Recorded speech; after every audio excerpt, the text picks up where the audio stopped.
Hola, ¿cómo están? Comenzamos un nuevo programa de Impulso Vital. Los dolores de rodilla y la artrosis afectan a millones de personas y pueden impactar seriamente en la calidad de vida, porque soportan gran parte de nuestro peso.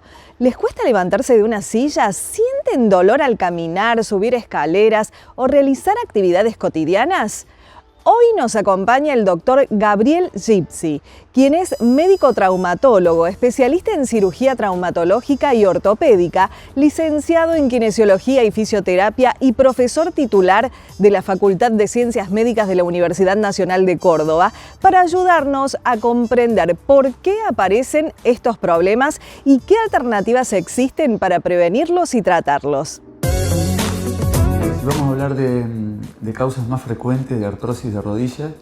En adultos y adultos mayores tenemos que hacer algunas diferenciaciones, ¿no es cierto? La causa más frecuente de artrosis en el adulto mayor tiene que ver con la biología misma, con el paso del tiempo, con el uso de las articulaciones y el desgaste que van sufriendo con el tiempo. Hay algunos factores que son genéticos, o sea, hay personas que tienen predisposición a tener mayor posibilidad de tener artrosis, y otros factores que son funcionales o biomecánicos, como los ejes mecánicos de la articulación de la rodilla. En ciertos casos hay pacientes que por ese tipo de ejes tienen cargas asimétricas en la articulación que favorecen el desgaste progresivo de la artrosis. Y después tenemos artrosis de alguna forma que son secundarias y que tienen que ver con el uso mismo de la articulación o con la carga que ha recibido la articulación en el transcurso del tiempo. Las personas que hacen deporte de alto impacto, donde tienen que correr, saltar y tienen una gran exigencia a nivel articular, son más propensas de hacer artrosis. Las personas que han tenido algún accidente donde se ha alterado la articulación por una fractura, por ejemplo, son más propensas de desarrollar artrosis.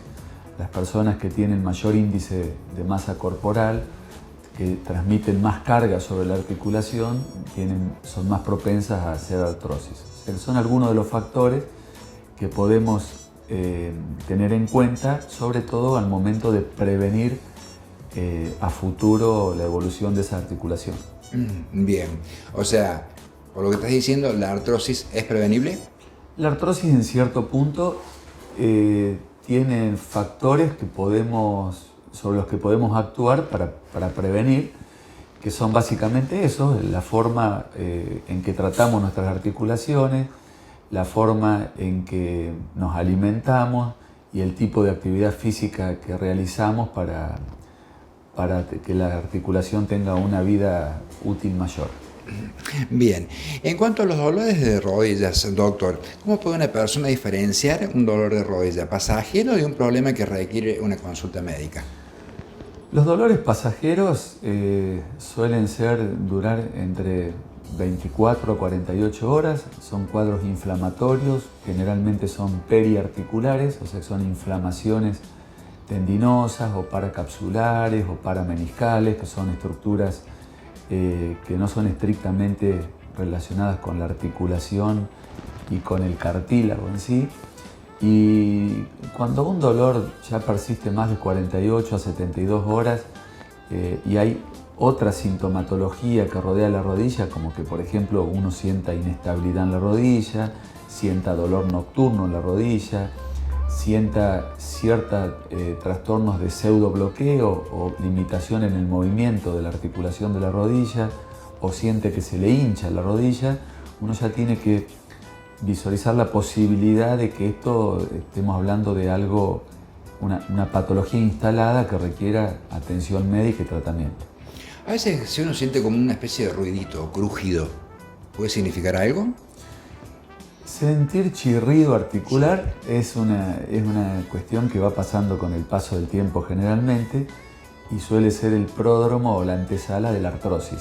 Cuando uno siente ruidito en las articulaciones, nos está diciendo de alguna forma que lo que estamos teniendo es un principio de desgaste articular. Eso es lo más frecuente y es un buen indicio para que tomemos cartas en el asunto y hagamos algo preventivo, que hoy por hoy biológicamente sí lo podemos hacer. Hace varios años atrás no teníamos recursos biológicos para resolver esto y hoy por hoy tenemos recursos biológicos accesibles para prevenir o mejorar la evolución de la artrosis. ¿Es normal sentir dolor de rodillas al subir o bajar escaleras? Es normal si uno sube la Torre Eiffel caminando por primera vez, por ejemplo. No es normal si uno tiene que subir en su casa o en un edificio 1 o 2 pisos.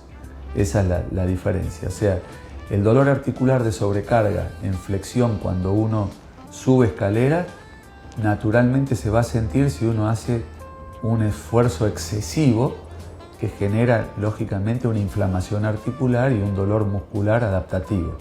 Lo que no es normal que uno le duelan las rodillas al subir y bajar el auto o tenga que subir de un piso al otro en su casa o en el lugar que esté y que tenga dolor. Eso está bastante asociado cuando ocurre el dolor en trayectos pequeños de subir escalera a los síndromes que se llaman femororotulianos, que es cuando empieza a haber algún tipo de desgaste o de trastorno del eje entre la patela, que es la tapita de la rodilla, la rótula, y el fémur, que tiene la tróclea femoral, que es por donde discurre la patela cada vez que flexionamos y extendemos la rodilla. Entonces, a veces es un signo a tener en cuenta la aparición del dolor en estos casos. Lo mismo que las personas que sienten dolor cuando están viajando, por ejemplo, están mucho tiempo sentadas. Entonces, estoy mucho tiempo sentado en un auto, en un colectivo, en un avión, quieto o quieta, y me empiezan a doler las rodillas. Tengo que levantarme, caminar, estirar para que no me duelan. Eso es un signo de condromalacia o inflamación del cartílago de la patela. Son signos que nos van avisando y nos van poniendo en alerta de hacer cosas preventivas, como decíamos, para no llegar a una artrosis. ¿Cuáles son los primeros síntomas que puede alertar a una persona sobre el inicio de una artrosis? Los primeros síntomas son básicamente el dolor. Y el primer síntoma es el dolor relacionado con la función articular. O sea, generalmente en los inicios de la artrosis, también en la artrosis cuando está avanzada, partamos de que la artrosis en sí significa el desgaste del cartílago articular de una articulación cualquiera, ¿no? Nosotros exclusivamente hoy estamos hablando de una articulación de carga que es la rodilla, pero la artrosis se extiende a todas las articulaciones. Las articulaciones de carga son las que más sufren, por ejemplo la de la rodilla, y esos indicios iniciales tienen que ver con el dolor, o sea, generalmente el dolor relacionado a la actividad. Cuando uno sobrecarga la articulación, empieza a doler más. Ese es el primer indicio, además de esto que estábamos hablando antes, Gustavo, que es el chirrido articular, o esos soniditos que empiezan a ocurrir, o esa fricción que uno siente abajo de la rótula o en cualquier sector de la rodilla cuando uno hace movimiento. ¿Qué significa exactamente eso de que tiene un desgaste? Que tiene un desgaste está relacionado básicamente con este concepto que es la artrosis. El desgaste es la artrosis en sí, el desgaste del cartílago articular hialino, que es lo que rodea la articulación en sus dos superficies de contacto. Ese desgaste progresivo va generando una exposición del hueso que está abajo del cartílago, que está ricamente inervado y que no está preparado para soportar una carga directa, y es lo que genera dolor. El desgaste articular lo podemos considerar como un sinónimo de artrosis. Quedó claro, no todo dolor de rodilla es igual. Entender el origen del dolor es el primer paso para encontrar soluciones efectivas. Tras esta pausa, continuamos con más de este tema. Instituto CEDIAN, Centro de Diagnóstico de Alta Tecnología del Norte. Tomografías multicorte y colon virtual. Resonancias, ecografía tradicional y obstétrica 5D. Mamografía digital, cardiología, laboratorio clínico. CEDIAN, más de 25 años en excelencia y trayectoria. Centro de Oftalmología Avanzada del Dr. José Luis Bulacio, referente nacional e internacional con más de 30 años en la zona, alta complejidad en diagnóstico y cirugía láser, trasplante de córnea, oftalmopediatría, 10 especialistas en permanente actualización. Atendemos obras sociales. John Kennedy 229, Jesús María. En Amacer entendemos la salud como equilibrio, plenitud y bienestar. Desde una medicina integrativa, coaching y biodecodificación, te acompañamos en un camino de transformación corporal, mental, emocional y espiritual. Sanar es recordar quién sos. Amacer, tu espacio para volver a vos.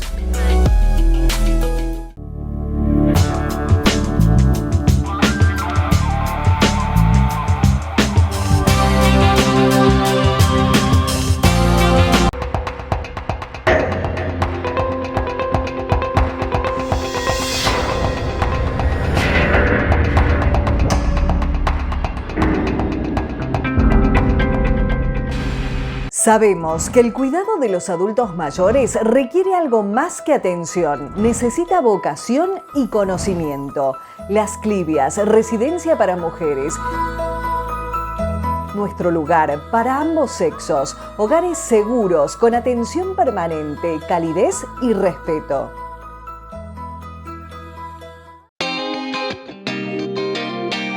Instituto MOSE, Instituto de Diagnóstico por Imágenes, profesionales especializados y aparatología de vanguardia, calidad humana más inversión y tecnología al servicio de la salud. Instituto MOSE, turnos 3525 68 68 60.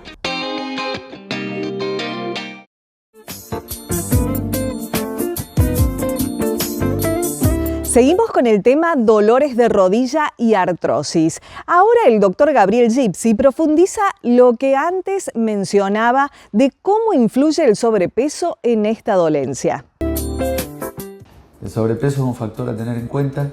Las articulaciones responden, yo siempre digo que hay un peso crítico articular que no es lo mismo que por ahí lo que le decimos nosotros los médicos a los pacientes, que el paciente tiene que bajar cierta cantidad de peso. Eso yo no lo considero así. Por ahí nuestros pacientes vienen con sobrepeso, entonces nosotros le decimos, y usted tiene que bajar 10 kilos, tiene que bajar 15 kilos. Eso en realidad yo no lo comparto. Yo creo que hay un peso crítico articular, que es el peso exacto donde la articulación empieza a demostrar que la carga genera inflamación y dolor. Entonces, yo a mis pacientes, cuando tienen aumentado el índice de masa corporal, lo que les sugiero es que hagamos algún plan para disminuir de peso gradualmente, y a veces lo que necesitamos para que las articulaciones nos duelan es bajar 1 kilo, 1,5 kilos, 2 kilos o simplemente 3 o 4 kilos. Eso depende del peso crítico que genera inflamación en la articular. Entonces, no es que hay que bajar una gran cantidad de peso. Las personas tienen una tipología y no todos tenemos que tener un bajo peso. De acuerdo a la contextura, al tamaño, al tamaño óseo, al tamaño muscular, las personas tenemos distintos pesos. Por ahí bajar de peso para que una articulación no duela no es una odisea de bajar una gran cantidad de peso, es simplemente ir bajando lentamente mientras uno hace ejercicio la cantidad necesaria para que la articulación no duela. Y por allí es más el paciente que sabe escuchar su propio cuerpo y ver a partir de cuándo tiene problemas y cuándo no, ¿no es cierto? Totalmente. Yo creo que todas las personas tenemos la potestad y el conocimiento sobre nosotros mismos en todos los sentidos. El cuerpo no está exento de eso. Lo que tenemos que hacer los médicos es acompañar a los pacientes en la decisión de generar un cambio sobre su propio cuerpo. Y siempre buscar la forma natural de que eso ocurra, no buscar la panacea. Ahora estamos bombardeados de mucha información y se pregonan los cambios estructurales rápidos que no siempre son lo más saludable. Entonces, la historia sigue siendo la misma. Hacer actividad muscular de fuerza, que es lo histórico, que hace bien, por el metabolismo, por el control del peso, por la liberación de endorfinas, por la liberación de serotonina y un montón de factores químicos que hacen que nosotros tengamos mejor calidad de vida cuando hacemos actividad de fuerza o trabajo muscular, no hacer trabajos que sean de sobreimpacto articular, tener un peso corporal adecuado, no estar extremadamente delgado, simplemente tener un peso adecuado y dormir las cantidades de horas necesarias que tenemos que dormir, que tampoco implica tener que dormir esas famosas 8 horas que todos sentimos la obligación de dormir. O sea, si uno estudia los ciclos del sueño, la gente antes dormía incluso de otra forma. Tenía un primer sueño, dormía cuando oscurecía, se despertaba a las 3 o 4 horas, pasaba 1 horita o 2 despierto haciendo cosas muy creativas generalmente y después volvía a dormir. Entonces yo pregono tratar a volver a los ciclos naturales en general, de actividad física, de alimentación y sobre todo los ciclos del sueño que son tan importantes y tan reparativos. Si este desgaste ya existe, ¿hay ejercicios que convenga evitar o deportes que convenga evitar? Totalmente, o sea, hay que diferenciar la actividad física en la actividad física deportiva o de alto rendimiento de competición y la actividad física recreacional. O sea, y para cada cosa hay ciertas edades. Entonces, nosotros no podemos aplicar métodos de entrenamiento que son de deportistas de élite o de competición que tienen 20 a 25 años en personas de la edad nuestra que tenemos más de 50. O sea, eso es una cuestión biológica y es razonable, ¿no es cierto? Entonces, por ahí, yo lo que recomiendo es, cuando van al gimnasio, hay una serie de ejercicios que yo digo para mí que son los prohibidos, porque hay ejercicios que se han popularizado, que se les suministran a todos los integrantes de un determinado gimnasio, y algunos de esos ejercicios son exclusivos de gente de alto rendimiento. Cuando no tenemos esas condiciones, son lesivos esos ejercicios. ¿Por ejemplo? Por ejemplo, yo soy el enemigo inicial del peso muerto, que es un ejercicio de carga, que es un muy buen ejercicio, pero tendría que estar condicionado para gente que hace alto rendimiento o que está realmente entrenada. Entonces son ejercicios que en personas que hacen actividad física recreacional y no tienen ese nivel de entrenamiento o tienen cierta edad, pueden ser muy lesivos, por ejemplo, para la columna. Entonces eso es un ejercicio, es un ejemplo de tantas cosas, ¿no? Hemos conocido así las causas más frecuentes de los dolores de rodilla, cómo identificar las señales de alerta y algunas herramientas para mejorar la movilidad y recuperar el bienestar. Agradecemos al doctor Gabriel Gypsy por compartir sus conocimientos y por seguir acompañándonos con distintos temas de su especialidad. Centro de Medicina Estética y Biológica Doctora Roxana Lepore. Tratamientos faciales, corporales y capilares con tecnología avanzada, depilación definitiva, terapias alternativas, masoterapia profesional, psicología y psicopedagogía, podología estética, maderoterapia, un concepto distinto de salud. En Colonia Carolla tenemos un compromiso firme con la educación. Junto a la provincia realizamos una inversión histórica de 1.270 millones de pesos para mejorar los edificios escolares y fortalecer el sistema educativo local. Este año vamos por más obras. Ejecutaremos la vereda del IPET 412 para brindar mayor seguridad y accesibilidad. Estamos transformando la ciudad. Municipalidad de Colonia Carolla. Los analgésicos y antiinflamatorios son medicamentos de uso frecuente y muchas veces forman parte de lo que no tenemos que hacer, que es la automedicación. En algunos casos hasta cotidiana. Sin embargo, su consumo excesivo o inadecuado puede tener consecuencias importantes para la salud de nuestros riñones. Nos lo explica la doctora Silvina Lisiardi, médica especialista en nefrología. El uso frecuente de analgésicos y antiinflamatorios genera daño renal, patologías específicas que generan que el riñón empiece a trabajar en forma diferente, con mayor costo energético, con mayor sufrimiento renal, y a lo largo del tiempo lo que parece inofensivo termina generando un daño mayor al manejo del dolor. hay distintas alternativas para manejar el dolor. Hay analgésicos que son menos dañinos, por decirlo de alguna manera, que otros. Entonces hay que tener en cuenta que no es inocuo tomar analgésicos antiinflamatorios y que una dosis ocasional no va a generar un daño inmediato. El tema es la sumatoria de la dosis y del tiempo en el cual se usa. En general, a medida que pasa el tiempo, uno va empezando a tener dolores crónicos, sean articulares, sean musculares, distintos tipos de dolores, y lo que no queremos es sufrir el dolor. Frente a eso, es más, hay toda una especialidad que es el manejo del dolor, que justamente trata de evitar complicaciones asociadas a la medicación. Bien. O sea, frecuente estamos hablando, no sé, todos los días, por meses. Hay gente que toma todos los días dosis máximas diariamente por largos periodos de tiempo, meses o años. Todo depende de la causa del dolor. Si tiene un dolor crónico por un problema osteoarticular que no se va a resolver nunca, ese paciente todo el tiempo va a intentar no tener dolor. El consumo masivo en estos casos, en general, sumado a patologías que ya son frecuentes como diabetes, hipertensión, empezamos a sumar patologías a nivel renal también. Doctora, ¿y qué patologías a nivel renal pueden ser causadas por este consumo excesivo?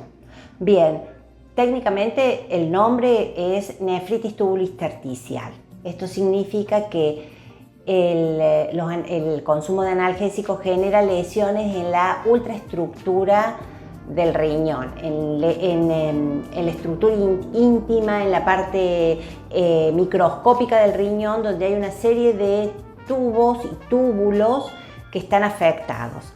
Básicamente esto a lo largo del tiempo se traduce en deterioro en el funcionamiento renal, en enfermedad renal crónica que coincide con el mismo sufrimiento y el daño que genera hipertensión arterial, que genera la diabetes y otras patologías que también conducen al mal funcionamiento por distintas causas, por caminos distintos, llegando al mismo proceso, enfermedad renal crónica.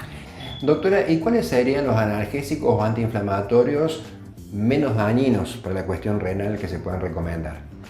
Bien, teniendo en cuenta el grado de analgésicos más simples o menos potentes a los más potentes, uno indicaría desde el paracetamol en distintas dosis, asociados o no con analgésicos de acción central, como las gotitas de tramadol o como o la asociación con comprimidos, y también están los COX-2, que son también actúan a nivel del dolor sin generar tanto daño renal. Entonces, los que serían de alguna manera permitidos son algunas asociaciones que favorecen y potencian un tipo de analgésico con otro que permiten tener más tiempo de acción y menos daño. En Colonia Carolla tenemos un compromiso firme con la educación. Junto a la provincia realizamos una inversión histórica de 1.270 millones de pesos para mejorar los edificios escolares y fortalecer el sistema educativo local. Este año vamos por más obras. Ejecutaremos la vereda del IPET 412 para brindar mayor seguridad y accesibilidad. Estamos transformando la ciudad. Municipalidad de Colonia Carolla. Consultorio privado de traumatología y ortopedia, Dr. Gabriel Gypsy. Cirugía ortopédica reconstructiva, artroscopía, prótesis de rodilla y cadera, cirugía de columna, tratamientos alternativos biológicos para artrosis. Dr. Gabriel Gypsy, Colón 225, Edificio Colón Office, WhatsApp para turnos 351 683 2881. Los cordobeses necesitamos tus ganas de trabajar y vos necesitas una oportunidad. Ya está en marcha Empleo Más 26, un programa con más de 10.000 oportunidades laborales para mayores de 26 años. Empleo Más 26 es más empleo formal, más capacitación y más desarrollo para todos. Porque cuando alguien encuentra una oportunidad, crece una familia. Y cuando miles trabajan, crece toda la provincia. Este programa lo que hace es capacitarte dentro de la empresa y que vuelvas a tener un trabajo y que vuelvas a tener esperanza y que vuelvas a construir con tu esfuerzo la Córdoba del progreso. Informes e inscripciones para postulantes y empresas en desarrolloyempleo.cba.gov.ar. Gobierno de la provincia de Córdoba. Hacer para crecer.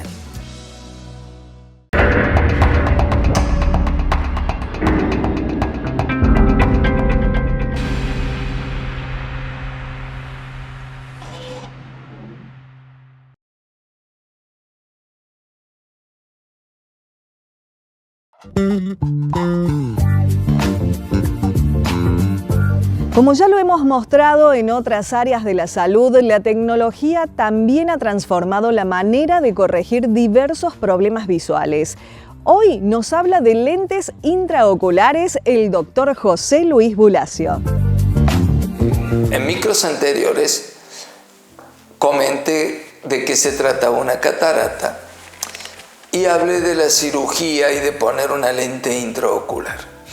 Hay personas que vienen y me consultan por distintos tipos de lentes intraoculares, o sea, de acuerdo a su calidad de vida, a la que quieren solucionar, que es lo que hoy con la cirugía de cataratas podemos lograr, mejorar la calidad de vida, conjuntamente con la catarata, corregir la visión de lejos o la visión de cerca.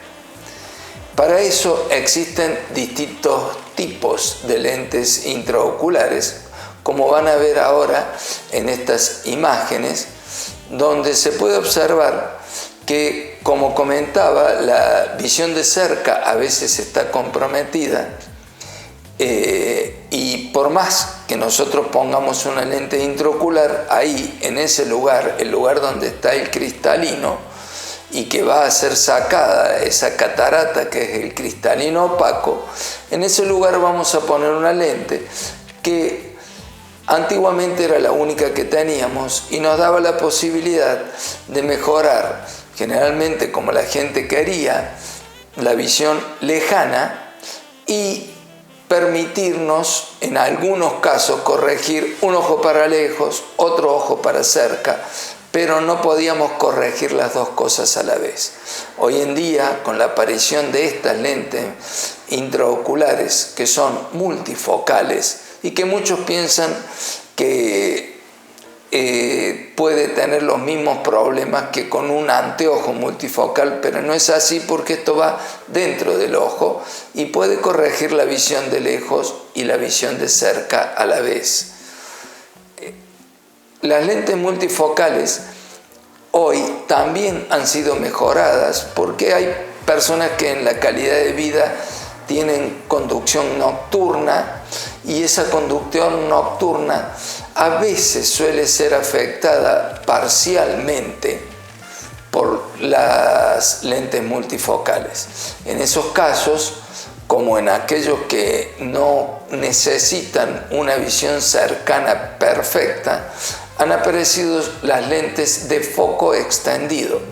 Estas lentes tienen la ventaja de tener todas las comodidades y la calidad visual de una lente para ver de lejos solamente, pero nos da una aproximación para poder ver un celular, una computadora, aunque para algunas actividades necesitemos un anteojos.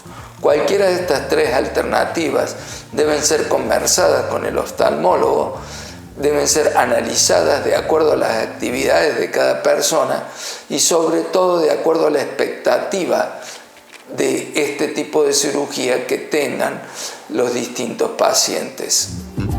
Centro de Oftalmología Avanzada del Dr. José Luis Bulacio, referente nacional e internacional con más de 30 años en la zona, alta complejidad en diagnóstico y cirugía láser, trasplante de córnea, oftalmopediatría, 10 especialistas en permanente actualización. Atendemos obras sociales. John Kennedy 229, Jesús María. Como siempre, les recordamos nuestras vías de contacto. El WhatsApp 3525-551-518. En YouTube podés ver todos los programas de todas las temporadas y nos encontrás como @ImpulsoVitalTV.